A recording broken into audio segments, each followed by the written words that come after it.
I think it's time for our afternoon session to start.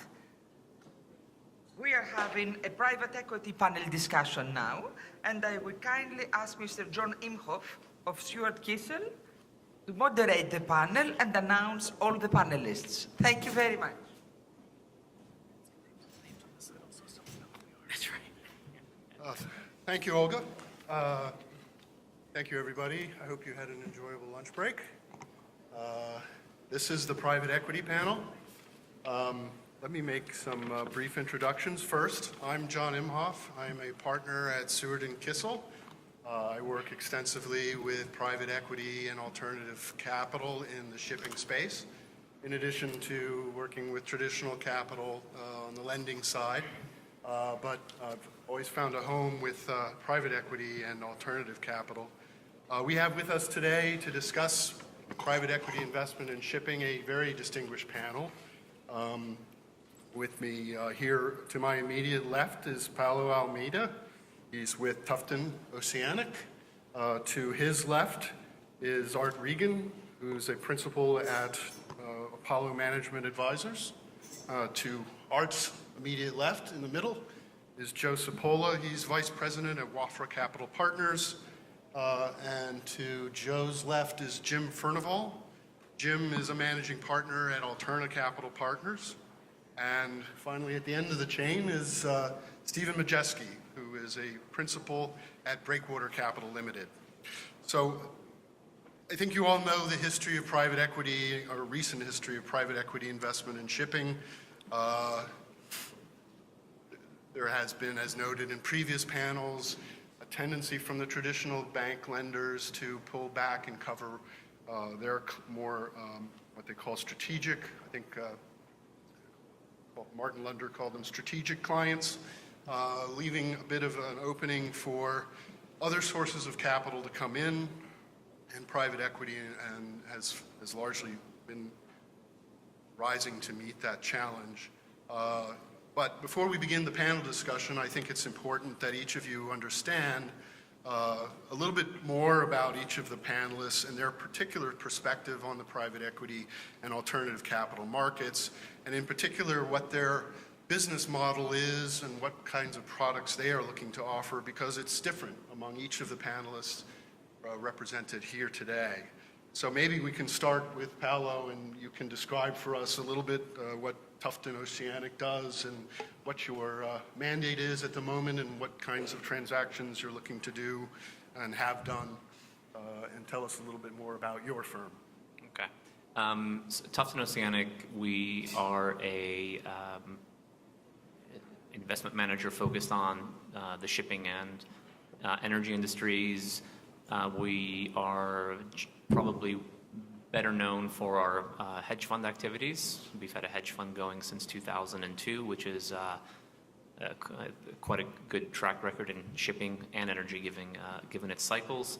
And we have a large private equity business, of which I'm one of the partners, where we have invested over the past 2 or 3 years about $650 million of European pension fund money in ships, as opposed to shipping companies. We've done some other things as well, but most of what we've done is unlevered investments in ships. Art Regan, Apollo Management. Apollo is a global asset manager, invests from private equity, credit, and real estate platforms. Shipping investments run the range from private equity, which is obviously direct investment, the deep dive, long hold type of strategy, through credit, which can be anything from mezzanine or preferred financing through to first lien debt in some cases for shipping. And we're aware of all the cycles, and it's an advantage to have multiple funding sources, which can hopefully match whatever the deal requirement is to a certain funding strategy. And so we can invest within every part of the cycle and continue to be active today. And Joe? So Wafra Capital Partners is part of a diversified investment management platform, beneficially majority owned by the Public Institution for Social Security of Kuwait. We manage money both on behalf of the public institution as well as other Gulf-based institutional investors.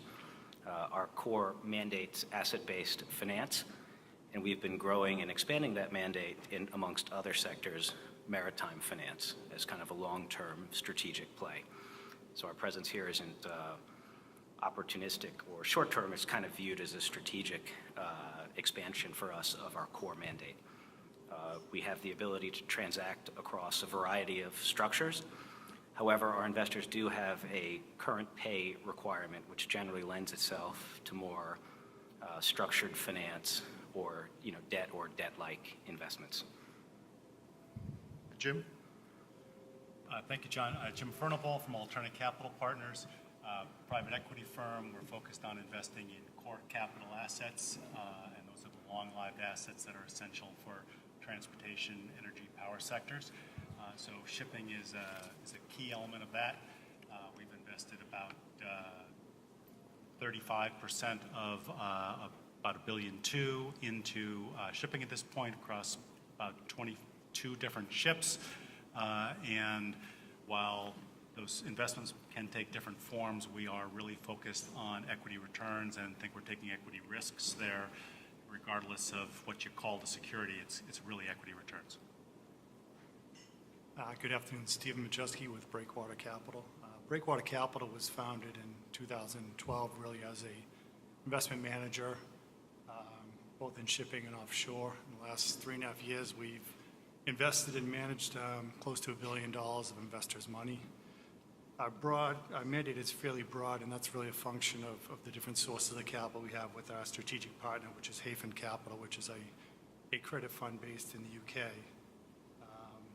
The funds that we have available, one is a direct lending fund, which is meant to provide senior capital to shipping companies to try to replace some of the bank debt that is no longer available.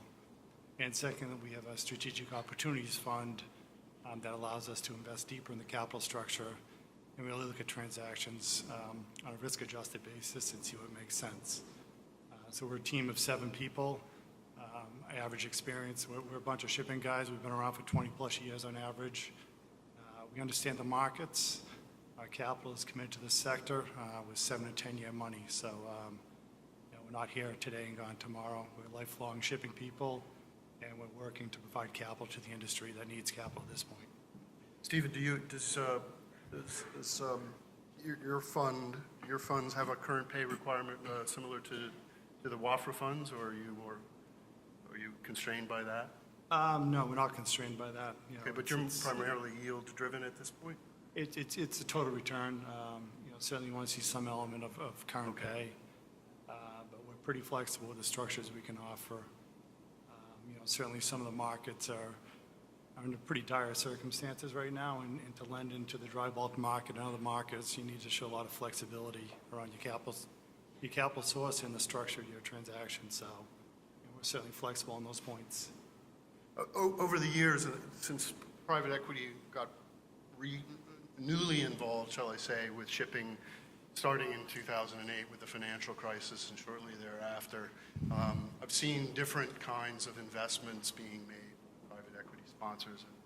Art mentions, being able to do everything from equity to debt.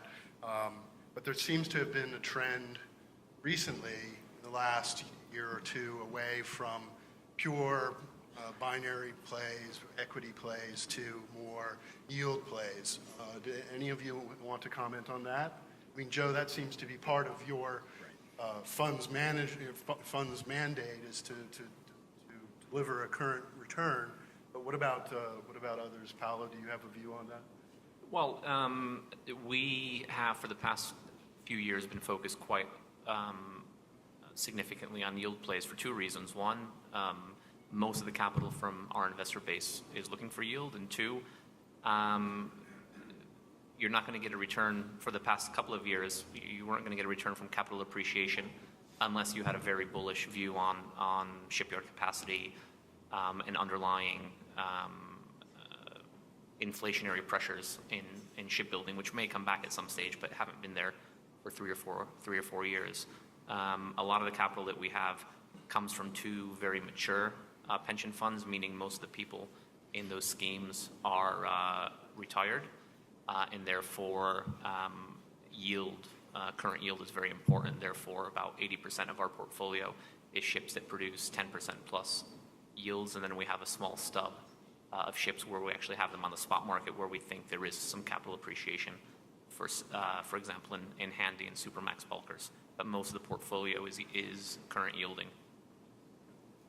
Art, do you agree with that approach? Is that what you're doing mostly these days, or are you doing other things as well? Yeah, I mean, yield is always great. You can't lose when you're making money on a dividend basis, but I think it starts with the thesis. What is the investment strategy and what are you trying to do? So you have to think about where you are in the cycle and what do you expect to happen over the next, let's say, few years or whatever your investment horizon is, and prepare for it. So if you mistime it, you're going to get caught out, and that's a problem. So I think when you talk about equity investing in, or private equity or alternative equity sources investing in shipping, it really started with lots of success in the public market starting in 2004.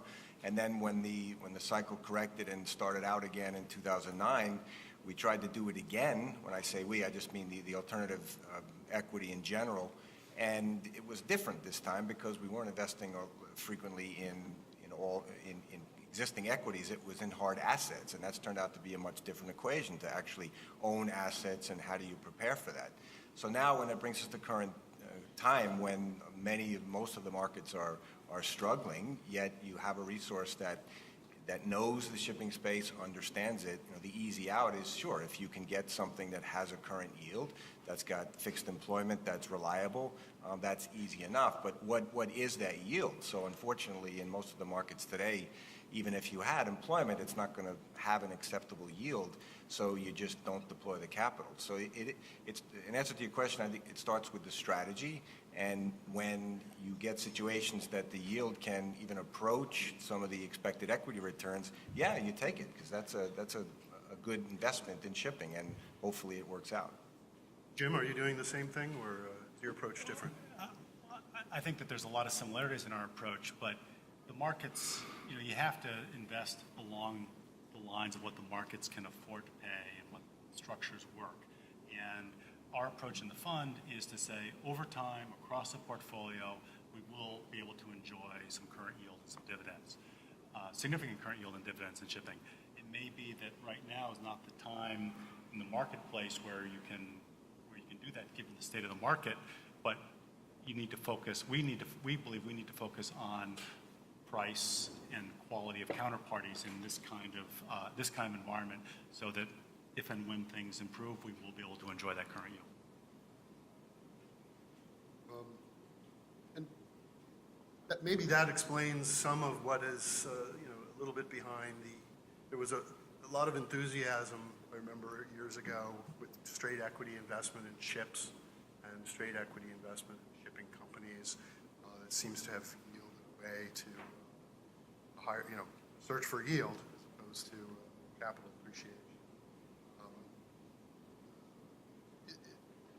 So maybe that explains what some people perceive to be a little bit less enthusiasm for the shipping sector than just a few years. Is that possible? I see some nods. I can take that, John. The cycles of shipping that we always talk about, I know in my own career it used to be, let's call it 5 years from the trough to the peak. I think that may have changed. I mean, the world is a different place. We're seeing much quicker cycles, and therefore putting money in something and waking up 5 years later and hoping to sell it at a 50% premium on an asset, that's probably not likely right now. So what is happening is there's more short-term thinking, and in order to protect the short term, yes, you look for yield. So it's a great way to play shipping, but I think the time horizon is much different than we used to think. It is more shorter term for that. Gotcha. Anybody want to add anything to that? Yeah, I think we take a little different approach, is that we believe that we cannot at all predict the timing of things. Hopefully we can do our work and our analysis and understand the intrinsic value of assets and the potential over the long run, but whether that long run is 6 months or 6 years, we wouldn't pretend to be able to predict that.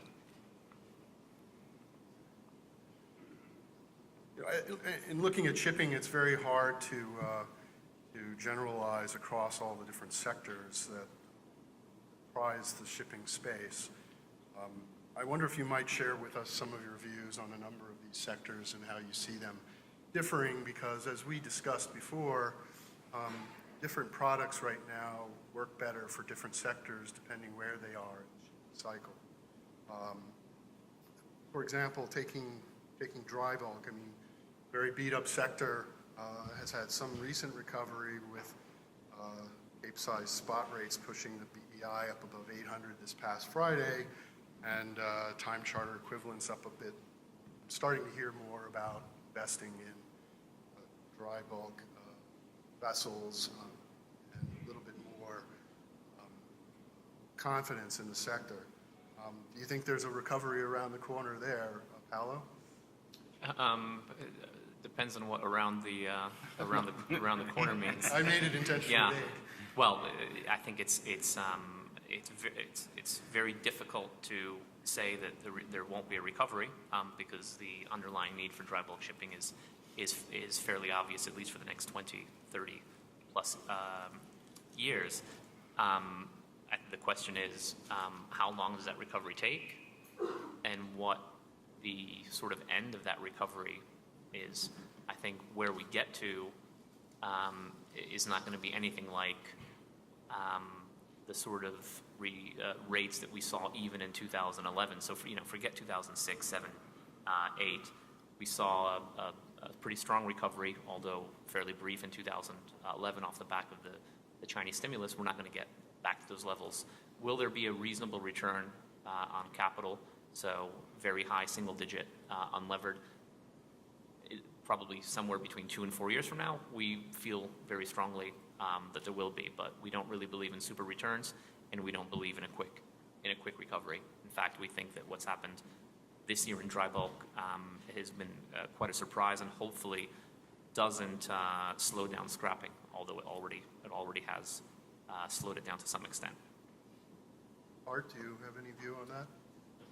The great thing about shipping is the passion of the pure ship owner, and that tends to be overly exuberant in the good times and maybe too depressed in the weak times. So historically, we missed the bottom. We don't recognize the signals that it could be getting better. So I think the dry bulk market, without giving you any kind of a prediction, the dry bulk market will and maybe has overreacted on the downside, but the rest of this story has to play out. There's so many factors to an improving market. We have to monitor those, but the tendency is for the markets to overreact, and maybe that's happened on the downside now.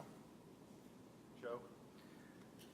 Yeah, I'd say we don't necessarily have a house view on the dry bulk market. I mean, we tend to approach transactions a bit more by focusing on the managers themselves across different asset classes and shipping, or frankly across the entirety of our portfolio. Look at their track record in managing the relevant asset, managing as applicable relevant cycles. All that being said, we have found, I guess you might say, some credible stories and credible folks with the track records that we find desirable to transact in the dry bulk space. Okay. Jim, do you? Yeah, so our house, we do have a house view on dry bulk, and our house view is that there's going to be, it's hard for us to see supply and demand coming into a more balanced situation before the end of 2017, and beyond the end of 2017, who knows what's going to happen with the order book and all that, but we would expect there to be some continued recovery in the dry bulk market, albeit with significant volatility between now and the end of 2017. Beyond that, who the hell knows? Stephen? Yeah, I think we share a similar type thesis that, the dry bulk market, will set up for recovery in a couple of years. Certainly, we need to work through the order book, and there's a lot of discussion around slippage and cancellations, but there's certainly more ships in the water and on the way than what the industry needs. So there is going to be a process of unwinding that order book and getting the supply and demand of ships more balanced.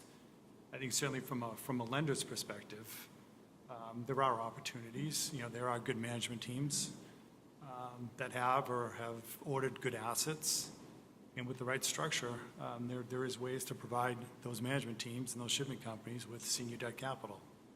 I know that, a lot of the banks have trouble with that for regulatory reasons or internal business mandate reasons, but I think from an alternative capital provider, and putting in place some creative structures, as long as you have the right management team and assets, you can put something together.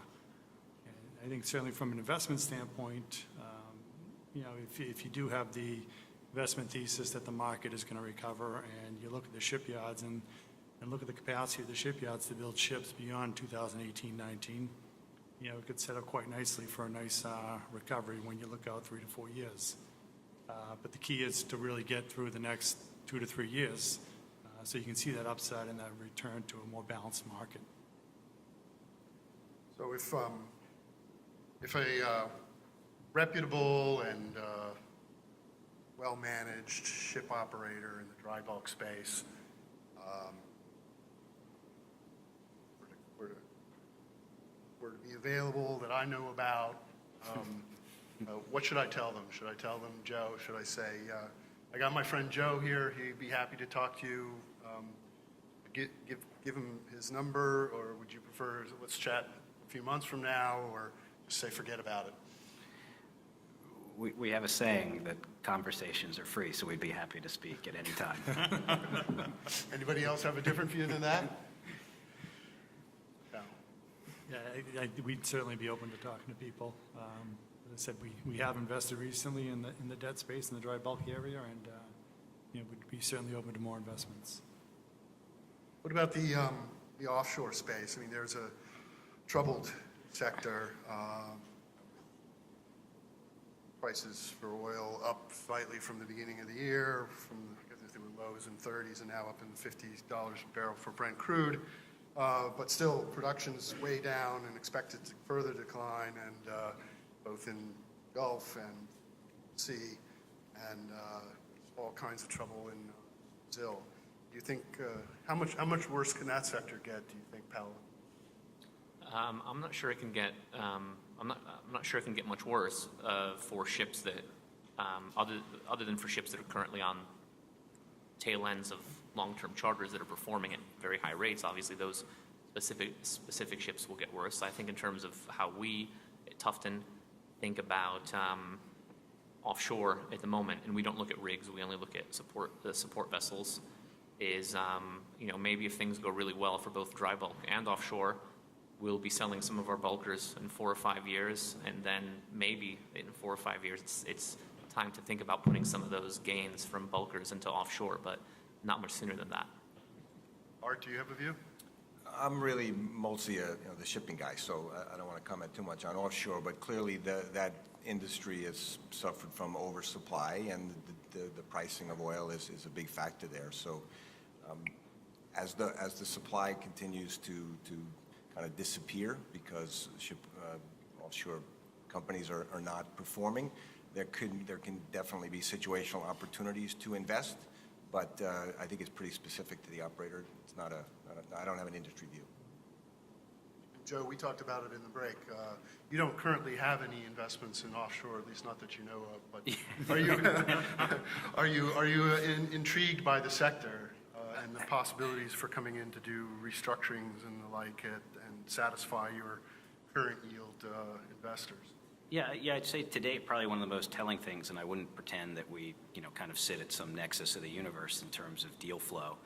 But to date, we haven't seen, unlike in many of the other, segments of shipping broadly, people coming to us with pitches or propositions saying now's the time. And so our interest, not that it's always just entirely driven by what kind of flows in the door, is relatively low in the space. But I would say if there's an opportunistic play and an owner-operator with a track record in the sector willing to put meaningful first loss capital to work, I think we could have an interesting dialogue.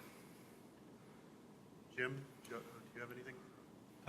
Yeah, and it's not going to be a very accurate analogy, but if dry bulk is 6 years into a downturn of whatever sort, our view is we're probably past the worst of it. We don't know how deep the U is.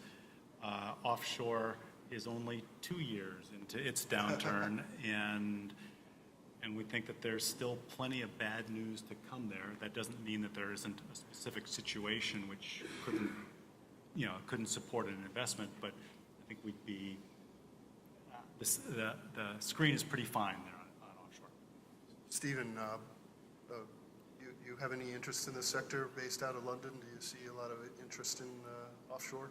Yeah, it's an industry that we obviously follow, and we have invested in some select opportunities. We're not pursuing it too aggressively, but certainly you see an industry where there's a lot of legacy contracts that are still providing good levels of cash flow to what are effectively zombie companies that will eventually hit the wall in 2017 or 2018 unless there's a dramatic turnaround. Right. And we don't see that turnaround coming, so I think we're pretty cautious at the moment.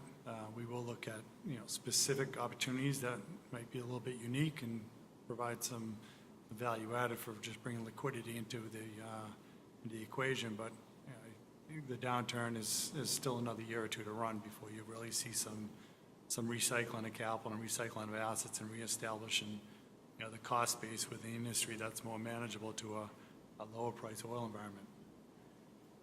I think it would probably be too much an exaggeration to say container ships have hit the wall, but what are your views of container ships? I mean, we were all familiar with the recent news about engine, and is that throwing a blanket over the entire sector when it really, and many would argue it's a sector consisting of many subsectors that are, although interrelated, largely need to be analyzed separately. Do you have any views on that? I think the container ship industry is a tough one to analyze. Certainly you have the liner companies that traditionally have had balance sheets that you could lend against. And then you had the individual owners that had the underlying charters, and we're certainly seeing what's happening when those underlying charters can't perform, as in the situation with Hanjin. But certainly, container ships are just a piece of a much larger logistics chain, and certainly much more difficult to understand. So it's not one of our primary focuses at this time. Anybody else have any views on container sector? Well, so over a period of years, we've looked at dozens of different container ship investments, and we have yet to pull the trigger, I'd like to say, because we figured it out and we determined that it was the wrong thing to do, but it was more because we couldn't figure it out. We couldn't figure out how an equity owner of ships could really profit in the container industry given where the expertise and the value added was. So it's always been somewhat of a mystery to us as to where the opportunity for investing equity in container ships was. And Joe, you've invested. You've got some investments in container ships. Yes, yeah, and again, those investments were kind of built, as I had mentioned earlier, with a focus on those owner-operators and frankly, on the backs of solid and to-date performing time charters and relatively conservative advance rates. So, Any other knock on wood. Any other comments, Paulo, Art? Your earlier reference to yield, I mean, the container industry always meant yield. The major liners paying dividends despite operating losses, so it was relatively easy as long as the liner company paid. Now that change seems to have broken, to use Steve's word, is very tough to figure out how do you play it. When you add in the expansion of the Panama Canal, what does that mean to the global fleet, and what is the new distribution network going to look like? What is the definition of a short-haul container ship? So there's some issues for sure. We've actually acquired 7 or 8 container ships and have a few new builds on order too. We've acquired those ships over the past 2.5 years or so. Our view, although we've made those equity investments, our view is not dissimilar to what my colleagues here are saying, in that the container shipping industry is hugely complex. It's very difficult to make predictions about what ships will or will not be in favor in 5 years, let alone 10 or 15 years. So the way that we've approached it is to only acquire vessels up to 3,500 TEUs Nearly all of them have cranes, some have high reefer capacity, some have cold ironing capability, so they each have some factor that makes them desirable to a charterer. And often we'll get into a situation where a KG, the German limited partnerships, have to sell a vessel before a dry docking at age 10 or age 15. There's a charterer there waiting to pay a decent rate for 2 to 5 years, but just doesn't want to deal with the KG because they know the KG is going to go bust at some stage. So we step into those situations a few times. And some investments have worked better than others, but they all do generate a pretty decent yield. But you have to be very, very selective. We've only put about $80 million or so to work on the second-hand ships. And I don't want to leave out, I want to move on and I want to focus on what you look for in management, what people who approach you should talk about. But before we leave the sector discussion, I have to bring up tankers. I can't quite figure out where we are in the tanker cycle. I think I lost track 6 or 7 months ago. Art, where are we with tankers these days? The easy answer is that there's a lot of ships coming next year, in 2017 into 2018, and that appears to be an oversupplied market for that period of time. However, a lot of the trade does have to do with the arbitrage on pricing, crude oil pricing. What we're experiencing now is a lot of the oil that was in storage coming out of storage, and in every time that happens, there's going to be a lull in freight rates because it's not a new trade. So it's maybe more sideways than it is aggressive for the next period of time, but still optimistic over the long term for sure. Anybody have anything to add to that? Let me ask this question. I mean, you obviously are having heard the discussions about what's going on in the capital markets and what's going on the traditional debt side, those discussions this morning. You're obviously very popular guys with the shipping community. When someone approaches... Mention our rates. Sorry? I said until we mention our rates. All right, then tell me what should ship owners and managers expect when they come to speak with you about a project? Should they be sitting when they walk in the door and you tell them what your rates are? Well, perhaps having opened that door, I'll lead. I mean, we typically across our portfolio are looking for high single-digit to low teens returns, and this is not just in maritime, right? So each transaction will stand on its own, but that's the general range we're ultimately looking for. Depending on where we are in the capital stack, you might end up on the higher end of the range, or if it's a more, broadly speaking, conservative transaction, on the lower end. It's not really magic or rocket science. Does anybody have anything to add to that? Any wisdom to give the audience here about dealing with private equity and alternative capital in the shipping space? Go ahead, Stephen. Yeah, I think in general, and certainly we heard the bank panel earlier today, and the banks do have their challenges, but there are still banks out there that are active and have business models that are still viable models, but only for the top owners. I think once you get beyond the top owners, in the shipping space, there's a second and third tier. The second tier should be bankable. There's a lot of good owners with good assets that just don't have access to debt capital. And the third tier is probably people you probably shouldn't be giving money to anyways. But I think it's that second tier that really needs to come to the understanding that, the cheap financing for the last 15 years, it's not commensurate with the risk of the industry. And certainly when you look at ship lending from a risk perspective, there's no denying it's a high yield, high risk type industry, and the lenders should be paid like high yield type lenders. So I think from our direct lending fund, we're looking at returns, LIBOR plus 6, LIBOR plus 7, 750, something in that range, on a well-structured transaction that is meant to replace the bank capital, but not go too deep into the capital structure. So I think it's just it's the industry coming to grips with higher pricing as a whole for the capital. Very good. Well, we are officially out of time. I'd like to thank everybody, the audience for listening, and Capital Inc. for sponsoring another wonderful forum, and the panelists. Please join me in thanking them for their presentation. They'll be around, I think, for the rest of, possibly for the rest of the conference, so feel free to reach out and speak with them.